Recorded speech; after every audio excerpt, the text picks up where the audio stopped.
আসসালামু আলাইকুম আমার প্রিয় বন্ধুরা, আপনারা কেমন আছেন? আলহামদুলিল্লাহ, আমিও ভালো আছি। দেখেন সকাল সকালে কি নিয়ে আসলাম, তো আপনাদের মাঝে নিয়ে আসলাম একটা রেসিপি নিয়ে চলে আসলাম।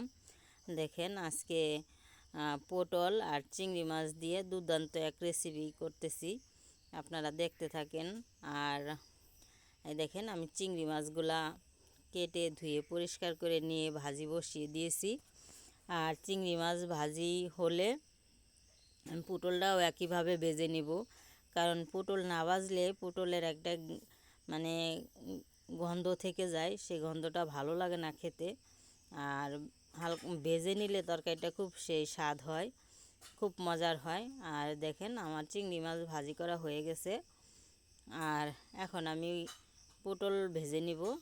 দেখেন বন্ধুরা, আমি পটল এই কড়াইতে দিয়ে দিয়েছি ভাজি করার জন্য।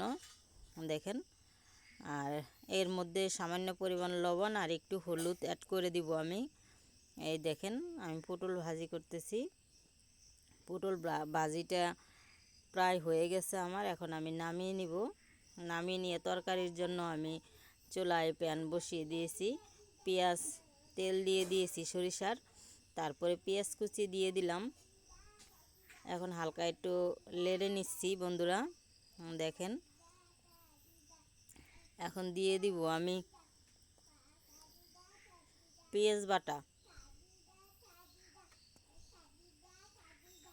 বন্ধুরা, পটলের মধ্যে আমি আদা দিচ্ছি না, যদি আপনারা আদা খান তাহলে আদা আপনারা দিতে পারেন, সমস্যা নাই, কিন্তু আদা না দিলেই ভালো লাগে। আমি দিয়ে দিছি অল্প একটু রসুন, আর দিয়ে দিছি শুকনো মরিচ বাটা। আমরা গুঁড়ো মরিচ খাই না, আর আমি শিলপাটায় অবশ্য মরিচ বেটে নেই।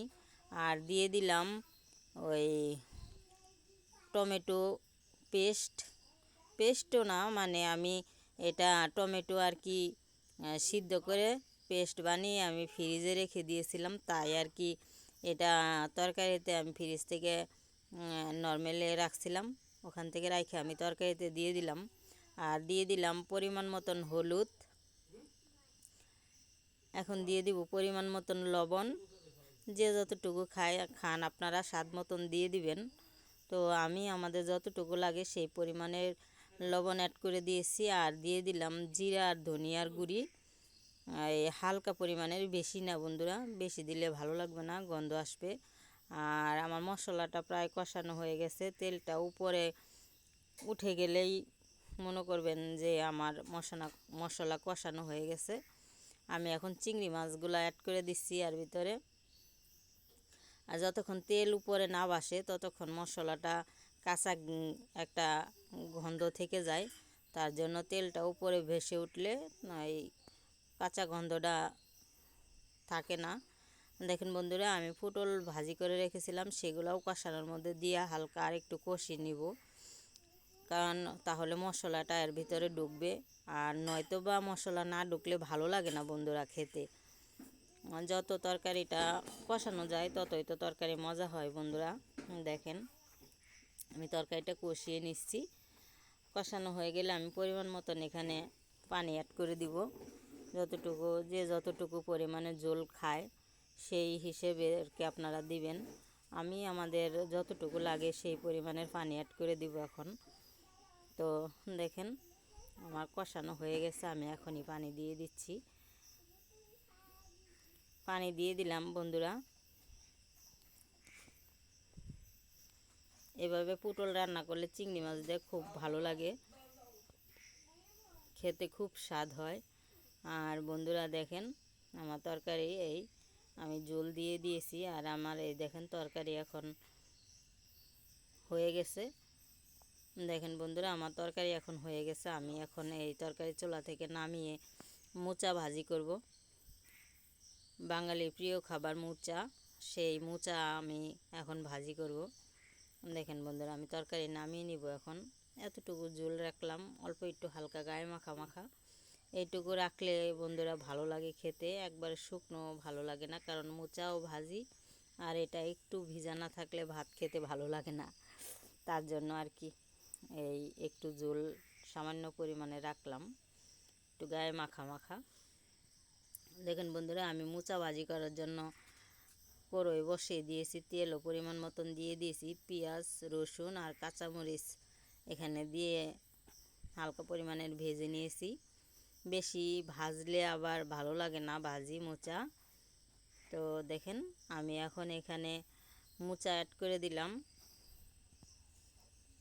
আস্তে আস্তে সম্পূর্ণ মোচাটা আমি এখানে পাতিলে দিয়ে দিব, দিয়ে হলুদ লবণ এখানে দিয়ে লাড়া দিয়ে তারপর ঢাকনা দিয়ে ঢেকে দিব।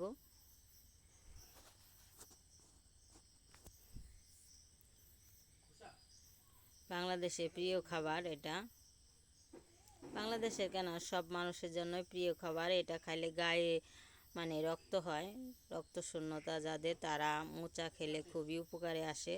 মোচায় প্রচুর আয়রন।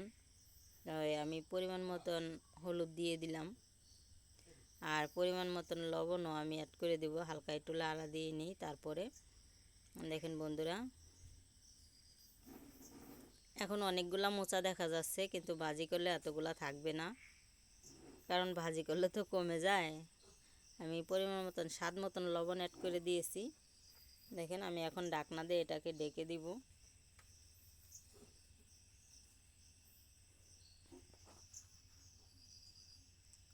বন্ধুরা, আমি এই দেখেন আমার মোচা ভাজিটা প্রায় হয়ে গেছে। এই যে দেখেন বন্ধুরা, মোচা ভাজি আমি এখন কিছুক্ষণ লাড়াচাড়ি দিয়ে নামিয়ে নিব। বন্ধুরা, আমার এই মোচা ভাজি আর তরকারি কেমন হলো কমেন্টে আপনারা বলবেন, কিছু হলেও বলবেন, কারণ আপনারা যদি কমেন্টে কিছু না বলেন, লাইক না করেন আর সাবস্ক্রাইব না করেন তাহলে ভালো লাগে না। সাবস্ক্রাইব করবেন, আমার চ্যানেলটা নতুন, আপনারা দেখবেন, আমার দিকে ফলো করবেন, আমার ভিডিওগুলো দেখবেন। দেখেন বন্ধুরা, আমার মেয়ের আব্বু খেতে বসে গেছে। এখানে পটল আর চিংড়ি মাছের তরকারি আর মোচা ভাজি এগুলো দিয়ে খাচ্ছে। আজকে আমার মেয়ে ঘুমিয়ে গেছে। তো আমার মেয়ে যদি জাগনা থাকতো তাহলে অনেক দুষ্টামি করতো, আর ও অবশ্য ঘুমানো, তার জন্য দুষ্টামি করতেছে না, বন্ধুরা দেখেন মেয়ের আব্বু ভাত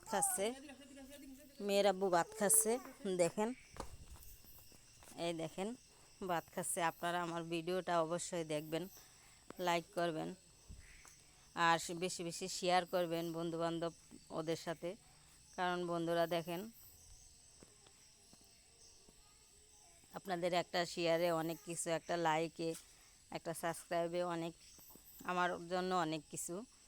দেখেন বন্ধুরা ভাত খাচ্ছে, আপনারাও আসেন, আপনাদেরও দাওয়াত রইল, আপনারাও ভাত খাইতে চলে আসেন। তো সবাই ভালো থাকবেন, সবার ফ্যামিলি নিয়ে আপনারাও খাবার খেয়ে নেবেন, ঠিক টাইমে খাবার খাবেন। দেখেন দেশ ও দেশের বাহিরে যারা আমার এই ভিডিও দেখেন তাদের সকলকেই আমি আমার সালাম জানাই, বা কারণ আমি তো মুসলমানের ঘরের মেয়ে, সবাইকে আমি সালাম জানাচ্ছি। তাই সকলে আমার জন্য দোয়া করবেন, আমিও আপনাদের জন্য দোয়া করি। তো সবাই ভালো থাকবেন।